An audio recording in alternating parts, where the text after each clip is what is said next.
আসসালামু আলাইকুম। এই মুহূর্তে বছরের সবথেকে বেশি কাজের চাপ আমাদের। বছরের এই সময়টাতে অর্থাৎ বর্ষাকালে আমাদের এখানে পাট কাটা শুরু হয়। আমাদের এই অঞ্চলে কৃষিকাজের মধ্যে সবথেকে কষ্টের কাজ হচ্ছে পাটের কাজগুলি করা। তবে যদি বৃষ্টি হয় এবং পাথারে যদি পানি থাকে সেক্ষেত্রে কাজগুলি করতে আমাদের জন্য একটু সুবিধা হয়, কিন্তু যদি বৃষ্টি না হয় এবং পাথারে যদি পানি না থাকে তাহলে এই কাজগুলি করতে অনেক বেশি সমস্যার সম্মুখীন আমাদেরকে হতে হয়। তো আজকে আমরা যাচ্ছিলাম আমাদের পাটের জমিতে। গত কয়েকদিন যাবতীয় পাটের জমি থেকে পাট কাটা শুরু হয়েছে। খামারের কাজের ব্যস্ততার কারণে আমার তেমন একটা যাওয়া হচ্ছিল না, তাই আজকে সকাল থেকে প্ল্যান করে রেখেছিলাম যে এই কাজগুলি আজকে নিজে থেকে করতে হবে ইনশাআল্লাহ। যেহেতু আমাদের আসার আগেই খুব সকালে আরো কয়েকজন এসেছিল পাট কাটার জন্য, তো তারা পাট কেটে এখানে রেখে দিয়েছে। মূলত আমরা পাটগুলিকে নিয়ে এখান থেকে নসিমনে করে আমরা নিয়ে যাব আমাদের পুকুরে, কারণ দেখতেই পাচ্ছেন পাটের জমিগুলিতে পানি নেই। এখানে যদি পর্যাপ্ত পরিমাণে পানি থাকতো তাহলে এই পাটগুলিকে আমাদের পুকুরে নিতে হতো না, এখানেই আমরা জাগ দিয়ে রাখতে পারতাম, অথবা এখানেই আমরা এগুলিকে সুন্দর করে সাজিয়ে উল্টিয়ে রাখতে পারতাম পাতা ঝরার জন্য। তো যাই হোক, নসিমনটাকে ফুলফিল করার জন্য অর্থাৎ পুরো একটা নসিমন ভর্তি করে আমরা পাটগুলি নিয়ে যাওয়ার জন্য আরো কিছু পাট আমরা এখান থেকে কয়েকজনে মিলে কেটেছি এবং ওই পাটগুলিকে নিয়ে আমরা নসিমনের মধ্যে সাজাচ্ছিলাম।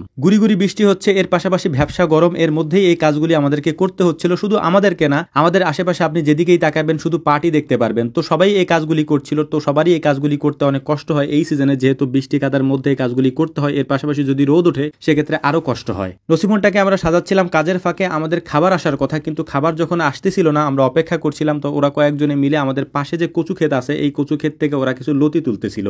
আলহামদুলিল্লাহ আমাদের এই কচু ক্ষেত থেকে আমরা বেশ কিছু লতি তুলেছি গত কয়েকদিনে, কারণ এটা যখন আমরা পরিষ্কার করেছিলাম, পরিষ্কার করার পর এখানে পানি চলে এসেছে। পানি আসার আগ পর্যন্ত যত লতি আমরা তুলেছি বা এখনো পর্যন্ত হচ্ছে, তাতে আশা করতেই পারি যদি এখানে পানি না আসতো তাহলে আমরা অনেক বেশি লতি এখান থেকে এবছর তুলতে পারতাম। তো যাই হোক, আলহামদুলিল্লাহ আমাদের দুপুরের খাবার চলে আসার পর মূলত আমরা খাওয়া দাওয়া করে তারপর বাকি কাজগুলি অর্থাৎ এখানে বাকি কিছু পাট রয়েছে এই পাটগুলিকে নসিমের মধ্যে সাজিয়ে আমরা নিয়ে যাব। আমি আগেই বলেছি যে পুকুরে আমরা এই পাটগুলিকে জাগ দেব অর্থাৎ ভেজাবো, সেখানে আমরা এই পাটগুলিকে নিয়ে যাব ইনশাআল্লাহ। একটা গুরুত্বপূর্ণ কথা গত কয়েকদিন ধরে আপনাদেরকে আমি বলে আসতেছি, যেটা আমি আবারও বলছি আজকে, সেটা হচ্ছে যে আপনারা যারা আমাদের এখানে আসতে চান বা আমাদের খামারে যারা আসতে চান তাদের কাছে আমার বিনীত অনুরোধ থাকবে আমাদের সাথে যোগাযোগ না করে আপনাদেরকে না আসার জন্য বিনীতভাবে আমি অনুরোধ করছি। এই মুহূর্তে যেহেতু আমাদের অনেকগুলো প্রজেক্ট বাহিরে, তাই আমাদের তেমন একটা খামারে থাকা হয় না। আপনি যদি হঠাৎ করে না জানিয়ে আসেন তাহলে আমাদের সাথে আপনার দেখাও হবে না, কারণ আমি যদি খামারে না থাকি তাহলে কেউ খামার পরিদর্শন করাবে না। এটা খুব স্বাভাবিক একটা ব্যাপার। যেহেতু আমি এখানে উপস্থিত থাকলে আমার বিষয়টা সম্পূর্ণ আলাদা, আমি আপনাদেরকে ঘুরিয়ে ঘুরিয়ে দেখাতে পারি।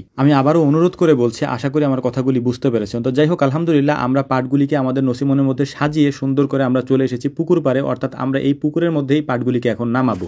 এখানে আমাদের আরো কয়েকটা জাগ আছে, অর্থাৎ আমরা এটাকে জাগ বলি। আমরা আরো কিছু পাট এখানে এনে রেখেছি। পাশে যে পাটগুলি দেখতে পাচ্ছেন এগুলি আমাদেরই, এগুলি ওরা গত কয়েকদিন ধরে কেটে কেটে এনে তারপর পানির মধ্যে ভিজিয়ে রেখেছে। এই পাটগুলিকে পরবর্তীতে অর্থাৎ 2-3 দিন পরে এগুলিকে আবার আমরা সুন্দর করে সাজিয়ে তারপরে যে কচুরি আছে এই কচুরি দিয়ে ঢেকে দেবো। এরপর ঢেকে দেওয়ার পর এগুলি যখন পচে যাবে একবারে, তখন এটাকে উঠিয়ে পাটের আঁশটা আলাদা করতে হবে এবং ওই আঁশটা সুন্দর করে ধুয়ে পরিষ্কার করে রোদ্রে শুকিয়ে তারপর হচ্ছে বাজারজাত করতে হয়। এটা লং একটা প্রসেস এবং অনেক কষ্টের একটা প্রসেস। আমি শুরুতেই বলেছি পাটের এই কাজগুলি করা অনেক কষ্টের এবং অনেক কঠিন। এটার কারণ হচ্ছে যে এই পাটগুলিকে আপনারা দেখতেই পাচ্ছেন যে কি পচা পানির মধ্যে আমরা দাঁড়িয়ে দাঁড়িয়ে কাজ করতেছিলাম এবং চুলকানি হচ্ছিল। এটা খুবই স্বাভাবিক একটা ব্যাপার, এই কাজগুলি করতেই হবে, কারণ আমাদের এইখানে যেহেতু পাট অনেক বেশি হয় এবং ফরিদপুর পাটের জন্য বিখ্যাত। আলহামদুলিল্লাহ তুলনামূলকভাবে এটা দামও অনেক ভালো। এটার কারণ হচ্ছে যে 4000 টাকার উপরে এটার মন থাকে এখন বর্তমানে যেটা আছে।